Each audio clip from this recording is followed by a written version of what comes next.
பொதுவாகவே நம்ம எல்லோருமே மனிதனா பிறந்ததுல எந்த பெரிய பெருமையும் ஒன்றும் இல்லை. ஒரு மனிதனா உருவம் கிடைச்சு அதில் நம்ம எல்லாத்தையும் ரொம்ப பெருமைப்பட்டிருக்கோம். ஆனால் அதுவும் பெருமைக்குரிய விஷயம் கிடையவே கிடையாது. ஆனால் மனித வாழ்க்கையில் எது ரொம்ப பெருமைக்குரிய விஷயம்னா, ஒரு நாளில் அல்லது ஒவ்வொரு நாளிலும் நம்ம எவ்வளவு நேரம் எவ்வளவு பேர்த்துக்கிட்ட மனித தன்மையோடு இருக்கிறோங்கிறது தான் மிக மிக பெருமைக்குரிய விஷயம். ஏன்னா அந்த மனித தன்மை என்பது வெளியிலிருந்து பார்க்கறதுக்கு தெரிகின்ற விஷயம் கிடையாது.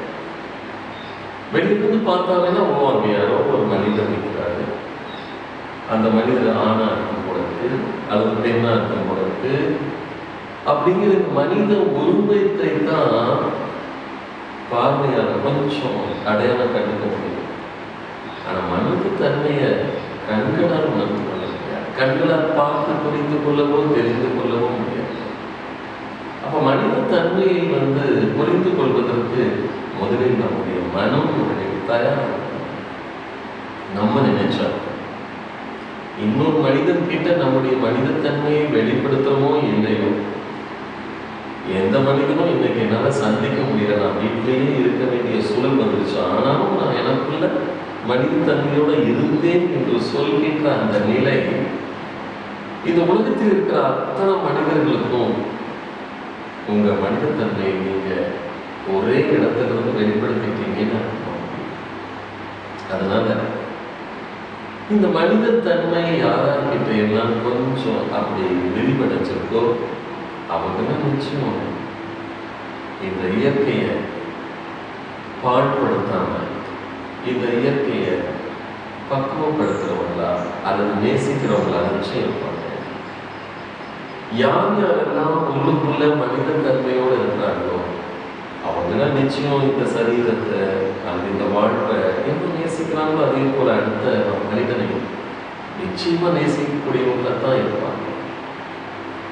இப்படி இந்த மனித தன்மை என்பது நமக்குள்ள நாளுக்கு நாள் கொஞ்சம் அப்படியே வளரும் போது அல்லது விரிவடையும் போது நிச்சயம் உங்களுடைய மனசுக்குள்ள அல்லது உங்க மனசிலிருந்து வெளிவரக்கூடிய அந்த அன்பிற்குள்ள எத்தனையோ பேர்த்த கட்டி நிற்கிறது.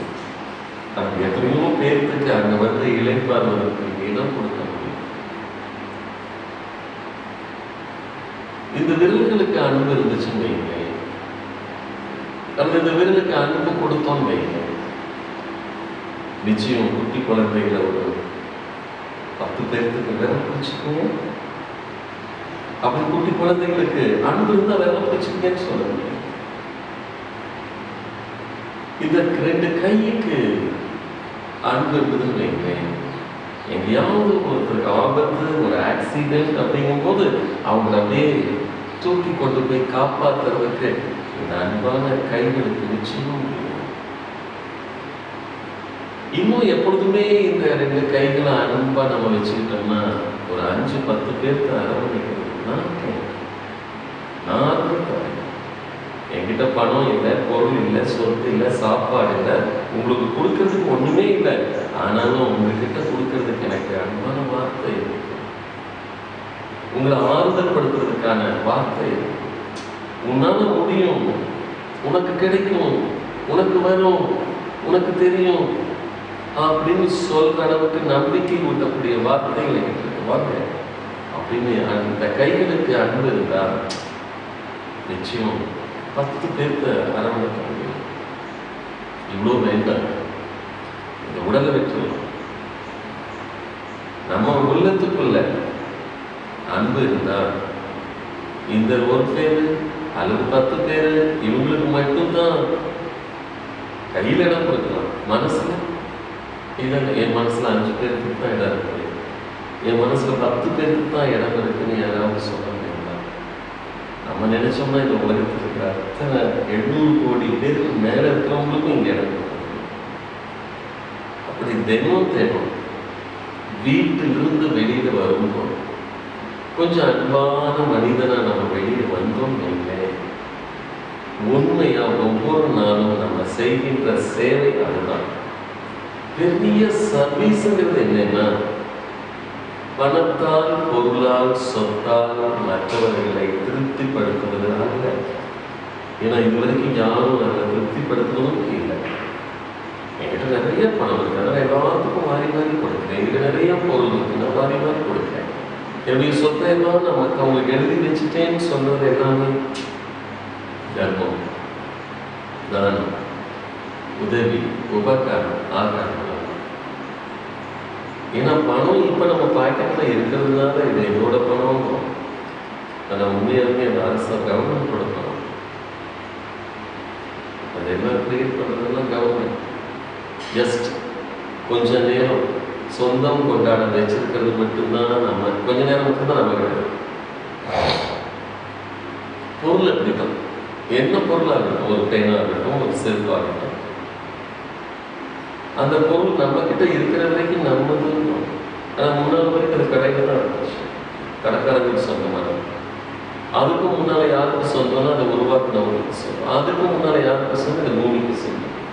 ஏன்னா அதனுடைய ரா மெட்டீரியல்ஸ் பூராமே இந்த பூமியிலிருந்து வந்திருக்காங்க. அப்போ அவங்களுக்கு தான் சொந்தம். சொத்து எடுத்துக்கணும், என் பேரில் 10 ஏக்கர் நிலம் எனக்கு தெரியுங்களா அப்படின்னு நம்ம சொல்லிக்கலாம். அந்த பத்திரத்தில் மட்டும்தான் நம்ம பேர், அந்த பூமியில் நம்ம பேர் வச்சுக்கணும். யாருடைய பேருக்கு இருக்காது. அதுக்கு முன்னால் இருந்துட்டு இருந்துச்சு, ராமசாமிக்கு இருந்துச்சு, அதுக்கு முன்னால் குப்புசாமிக்கு இருந்தது. இப்படியே போனோம்னா கடைசியில் இந்த பூமி யார்கிட்ட இருக்குது, இந்த பூமி கிட்ட தான் இருந்துச்சு. அப்ப இந்த பணம், பொருள், சொத்தால் நம்ம உதவியோ, உபகாரமோ, தானமோ, தர்மமோ செய்து யாரையும் திருப்திப்படுத்தவே முடியாது. ஆனா இந்த உதவி, உபகாரம், தானம், தர்மம் செய்வதற்கு நம்மிடம் குறையாத ஒன்று இருந்தால் போதும். அது நம்முடைய நல்ல மனம் தான். எப்பொழுதுமே நல்லா இருங்க, நீங்க நல்லா இருப்பீங்க, உங்களுக்கு இன்னைக்கு நல்லது நடக்கும், இன்னைக்கு உங்களுக்கு நல்லது கிடைக்கும், உங்களால இது முடியும், உங்களால இது ஆகும். நீங்க என்ன பாருங்களேன், நீங்க இன்னைக்கே நோய் குணமாகி இன்னைக்கு டிஸ்சார்ஜ் ஆகி போயிடலாம். சும்மா பார்க்கிறவங்க கிட்ட எல்லாம் பாசிட்டிவா பேசுறதுக்கு காது கிடைக்காத போது, கேட்கறதுக்கு ஆள் கிடைக்காத போது பாசிட்டிவா திங்க் பண்ணிட்டு இருக்கிறதும் கூட ஒரு தியானம் தான். பாசிட்டிவா திங்க் பண்ணிட்டு இருக்கிறதும் கூட ஒரு மிகப்பெரிய கிரேட் சர்வீஸ் தான். எப்ப நம்ம தப்பே செய்யறோம் தெரியுங்களா, எப்ப நம்முடைய மனம் நல்லதை விட்டு இப்படி கெட்டதுக்கு வருதோ அப்பெல்லாம் நம்ம ஒரு தப்பு இந்த பூமியில யாருக்கும் நினைச்சிட்டு இருக்கோம், யாருக்கும் செஞ்சுட்டு இருக்கோம். எப்பொழுதுமே நம்ம மனம் சந்தனத்திலேயே விழுந்திருக்கிற மாதிரி நம்ம ப்ரிப்பேர் பண்ணிக்கணும். அது சாக்கடையை தூக்கி போட வாய்ப்பே இல்லை. எதுல போடலாம் அப்படின்னு நினைக்கும் போது மனம் விரும்புறது சாக்கடை. ஏன்னா எந்த தவறை மனம் செய்யலையோ அந்த தவறை நோக்கி நிச்சயம் நான் இது வரைக்கும் சாப்பிட்டதே இல்லைங்க, அதனால இது சாப்பிடணும் போல, நான் இந்த இது வரைக்கும் செஞ்சதே இல்லை, அதை நான் செய்யணும் போல இருக்கு. மனம் எப்பொழுதுமே எதிர் திசையிலேயே நான் சிந்திக்கணும். அதை நேர் திசையில் சிந்திக்கணும்னா மனதுக்கு நாம் எஜமான நாடு. We should become a master of our mind, not as a slave. இன்னைக்கு மனம் என்ன சொல்லுதோ அதையெல்லாம் நம்ம கேட்டு தலையாடிட்டு இருக்கோம். கொஞ்சம் அப்படி அதுக்கு வெளியில நம்ம அதுக்கு மாஸ்டர் ஆகிட்டோம்னா, இல்லை இன்னைக்கு நீ எதுவுமே சாப்பிடாம இன்னைக்கு நீ கொஞ்ச நேரம் ஃபாஸ்டிங் இருக்க போறீங்க கூட அப்படின்னு நம்ம சொல்லிடுவோம். ஆனா அவங்க முடிவு பண்ணிட்டாங்க, போன வாரம் சாப்பிட்ட ஹோட்டல் இருக்கு, இங்க சாம்பார் நல்லா இருக்கும் சொல்லுவாங்க, இங்க வடை நல்லா இருக்கும் சொல்லுவாங்க. அதையெல்லாம் நம்ம கேட்டு செஞ்சோம்னா உடல் கேட்கும், வாழ்க்கை கேட்கும், எல்லாரும் கேட்கும். எனவே இன்று முதல் நாம் ஒவ்வொருவரும் நம் உள்ளத்தை முதலில் அமைதியான உள்ளமாக மாற்றிக்கொள்வோம். அடுத்தது, இன்று முதல் நாம் ஒவ்வொருவரின் முதலிலும் மற்றவர்களிடம் எப்போதும் அன்பான வார்த்தைகளை மட்டுமே பேசுகின்ற முதல்களாக மாறட்டும். அன்பாலும் அமைதியாலும் ஒவ்வொரு மனிதரும் இன்று முதல் தெய்வமாக வேண்டும். அன்பாலும் அமைதியாலும் ஒவ்வொரு குடும்பமும் இன்று முதல் கோவிலாக வேண்டும்.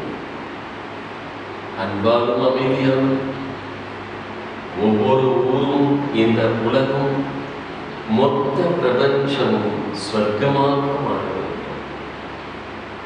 ஸ்வர்க்கமாக மாற வேண்டும். ஆம், நம் ஒவ்வொருவரும் அமைதியான உள்ளத்தாலும் அன்பான உடற்றாலும் இன்று முதல் நம் வாழ்வும் இந்த உலகமும் ஸ்வர்க்கமாகவே மாறட்டும். அல்லது கொஞ்சம் கொஞ்சமாக சொர்க்கமாக மாற்றிக்கொள்வோம். அதற்காக மனித உள்ளத்தின் அதர்மம் என்று கூறப்படும் அர்த்தமில்லாத கோபங்களை, அவசியமே இல்லாத கவலைகளை இன்று முதல் நாம் இங்கேயே விட்டு விட்டு செல்வோம். அல்லது இங்கேயே வீசி விட்டு செல்வோம். அதற்கு பதிலாக மனித உள்ளத்தின் தர்மம் என்று கூறப்படும் அளவு கடந்த அன்பையும் ஆழமான அமைதியையும் எவ்வளவு வேண்டுமோ இன்று முதல் நம் உள்ளத்துள் நிறைத்துக் கொள்வோம். எங்கு சென்றாலும் அதை எடுத்தும் செல்வோம். மக்களுக்கெல்லாம் கொடுத்தும் செல்வோம். சிவோம் சிவோம், சம்போ சம்போ. शांति शांति भवतु, शांति शांति भवतु. सर्वं शांति भवतु, सर्वं शांति भवतु. எங்கும் எப்போதும் எல்லோருக்கும் நிறைவு, அன்பும் மன அமைதியும் அருள் ஆரோக்கியமும் கிடைக்கட்டும். அருள் ஆரோக்கியம்